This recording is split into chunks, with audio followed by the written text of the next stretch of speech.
Si të largoni kapslëkun dhe gazrat në vetëm 1 minutë me këtë recetë.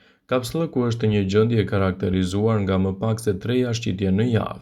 Mund të ndodhë papritur dhe të zgjas edhe në kohë më gjatë, por duhet të ndërmerrni hapat e duhur për të menaxhuar këto komplikacione edhe për të patur gjithashtu një lehtësi më të mirë të gjendjes suaj shëndetësore.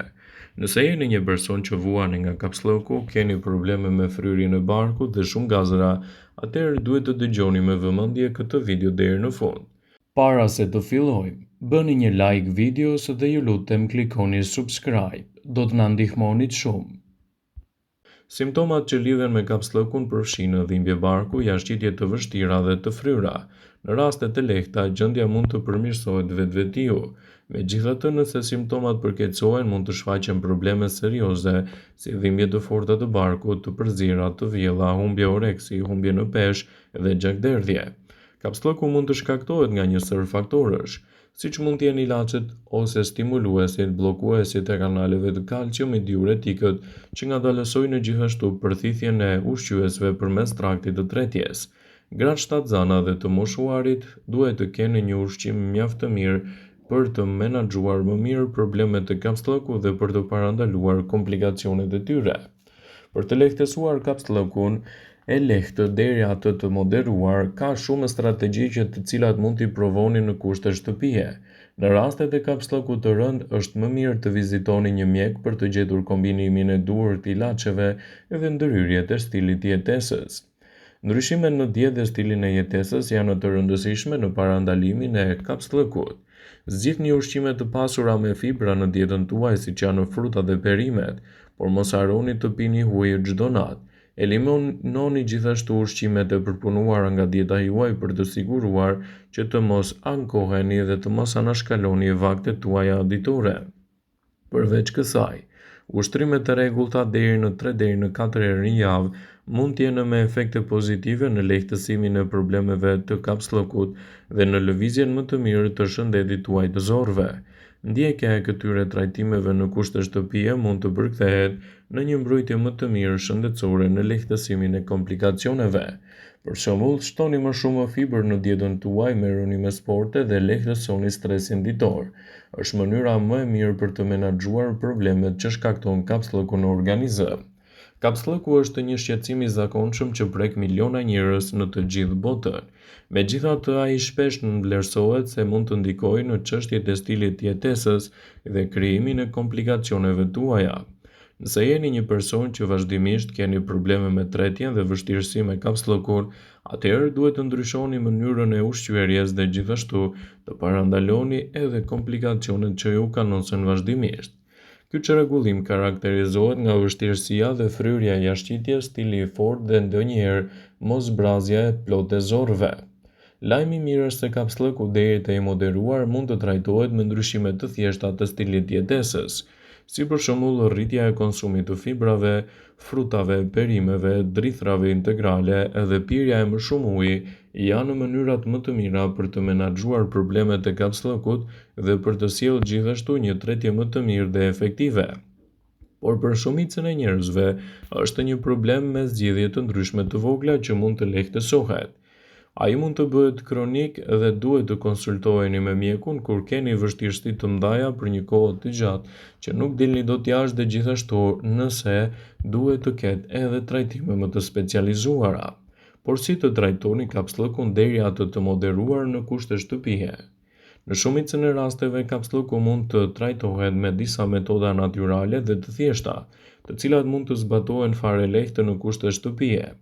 Ja disa këshilla praktike si mund të lehtësoni problemet e kapslëkut. Si fillim, nëse vuani nga kapslëku, duhet të shtoni më shumë fibër në dietën tuaj ushqyese. Perimet dhe frutat mund të jenë të pasura me fibra të rëndësishme. Fibra do të ndihmojnë gjithashtu në rritjen e volumit të jashtëqitjes dhe përshpejtimin e kanalit dhe kalimit të tyre përmes zorëve, duke i nxjerrë ato më shpejt jashtë dhe duke parandaluar kështu edhe problemet që u kanosen nga tretja e dobët. Drithrat integrale gjithashtu mund të jenë një përzgjedhje shumë e mirë ushqyese për të ushtuar lehtë në dietën tuaj. Ushqime të tilla si tërshëra, orizi, kafë, gjithashtu buka integrale, janë burime të shkëlqyera që ndihmojnë në lëvizjet më të mira të zorëve dhe lehtësimin e problemeve të kapsllëkut. Pini më shumë ujë, kjo do ju ndihmojë të menaxhoni problemet të tretjes. Dehidratimi shkakton shpesh gjithashtu probleme të rënda të tretjes, siç është kapsllëku. Është e rëndësishme të pini mjaftueshëm ujë gjatë ditës. Synoni të pini 6 deri në 8 gota ujë të pastër çdo ditë për të ndihmuar në zbutjen e jashtëqitjes dhe lehtësimin e kalimit të saj. Shtoni gjithashtu aktivitetin tuaj fizik. Aktiviteti fizik ndihmon në stimulimin e lëvizjeve të zorëve. Ecja e përditshme ose ushtrimet e lehta si jogat mund të nxisin gjithashtu lehtësimin e jashtëqitjes. Provoni të shtoni në dietën tuaj vajin e ullirit ose vajin e lirit. Këto janë produkte fantastike ushqyese që mund të menaxhojnë më mirë lehtësimin e problemeve të tretjes dhe parandalimin e kapsllëkut. Një lugë gjelle vaj ulliri në mëngjes esoll ndihmon në lubrifikimin e sistemit tretës dhe përmirëson gjithashtu lëvizjen tuaj të zorëve, duke lehtësuar ndjeshëm problemet e kapsllëkut dhe duke sjellë gjithashtu një zorë më të shëndetshme dhe sa më pak probleme në tretje. Një lugë vaj ulliri çdo mëngjes mund të ndihmojë në lubrifikimin e zorëve, ndaj mund ta kombinoni gjithashtu edhe me produkte të ndryshme siç mund të jetë edhe mjalti. Gjithashtu ekspertët tregojnë se uji i ngrohtë me limon, i shtuar vazhdimisht në mëngjeset tuaja ose esoll mund të jetë një përbërje fantastike ushqyese në sistemin tuaj tretës dhe lehtësimin e problemeve të kapsllëkut. Pirja e ujit të ngrohtë me limon esoll mund të stimulojë gjithashtu tretjen dhe të përmirësojë lëvizjen tuaj të zorëve. Kjo është një metodë fantastike natyrale që ndihmon në pastrimin e zorës dhe sistemit tuaj tretës. Konsumoni më shumë probiotik në dietën tuaj. Ushqimet e fermentuara si kosi, kefiri dhe turshit ndihmojnë në mbajtjen e ekuilibrave të duhur të bakterieve të mira të zorëve, duke përmirësuar tretjen dhe duke ndihmuar kundër problemeve të kapsllëkut. Çajrat bimor gjithashtu janë një përzgjedhje shumë e mirë ushqyese.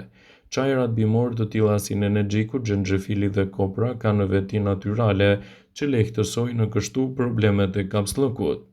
Këto çajra qetësojnë muskujt e traktit tretës dhe ndihmojnë në nxitjen e lëvizjeve të zorëve. Mbani orare të rregullta për shëndetin e zorëve. Përpiquni të krijoni edhe rutinat e duhura kryesore për nevojat fiziologjike, siç është shkuarja në tualet çdo mëngjes. Kjo ndihmon trupin tuaj të krijojë një ritëm natyral. Këto metoda të thjeshta mund të zbatohen në kushte shtëpie. Kapsllëku shpesh mund të zgjidhet pa nevojën e medikamenteve. Nëse problemet vazhdojnë dhe përkeqësohen, është e rëndësishme të konsultoheni me mjekun tuaj për të përmirësuar shëndetin tuaj tretës dhe për të evituar gjithashtu rëndesat e shumta që mund të shkaktojë kapsllëku në dietën tuaj. Konsumoni ujë. Uji është laksativi natyral më i mirë që ekziston, pasi nuk ka efekte anësore. Pirja e tij çdo mëngjes herët me stomakun bosh i ndihmon zorrët të bëjnë më mirë punën e tyre dhe të lehtësojnë gjithashtu problemet e tretjes dhe të mundësojnë një lehtësim më të mirë lubrifikues të trupit. Kosi është një produkt fantastik që mund të japë rezultate të mira në sistemin e zorrës dhe gjithashtu lehtësimin e problemeve të kapsllëkut. Si rregull i përgjithshëm, kosi është mirë që të mbahet larg pasi është një produkt i cili vjen nga bulmeti, por kur bëhet fjala për kapsllëkun, këtu bëhen përjashtime. Kosi është një produkt që ka përqindjen më të lartë të probiotikëve, element këto të rëndësishëm për sistemin tuaj tretës dhe lehtësimin e problemeve të kapsllëkut. Kosi është një përzgjedhje shumë e rëndësishme. Edhe fasulet e zeza mund të shtohen lehtë në dietën tuaj për një menaxhim më të mirë të problemeve tuaja të kapsllëkut. Ato janë të pasura me fibra dhe një filxhan do të ofrojë rreth 15 gram fibër. Këto bishtaja janë gjithashtu burime të shkëlqyera të proteinave. Nëse vuani nga kapsllëku, këto fasule të shijshme mund të bëhen pjesë të rutinave tuaja ditore dhe të ndihmojnë gjithashtu në lubrifikimin më të mirë të sistemit tuaj tretës. Vëmendje, ju bëjmë dije se informacionet në këtë video kanë për qëllim që të plotësojnë, të mos e zëvendësojnë në këshillat e mjekut tuaj ose ato të ofruesit të kujdesit tuaj shëndetësor, edhe nuk kanë për qëllim që të mbulojnë të gjitha përdorimet e mundshme, masat paraprake, ndërveprimet ose dhe efektet e tyre negative për shëndetin tuaj. Pasi ta dëgjonit këtë video, do ju ftoja t'i bënit like dhe ta shpërndanit atë në profilin tuaj në mënyrë që të informohen dhe miqtë e tuaj.